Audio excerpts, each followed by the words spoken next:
9, 10 sampai 11. Ini tax ID-nya ya? Agreement.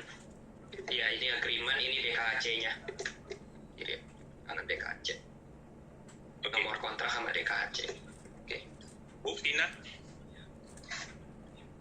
Berarti ini yang tanggal 9 ya Pak?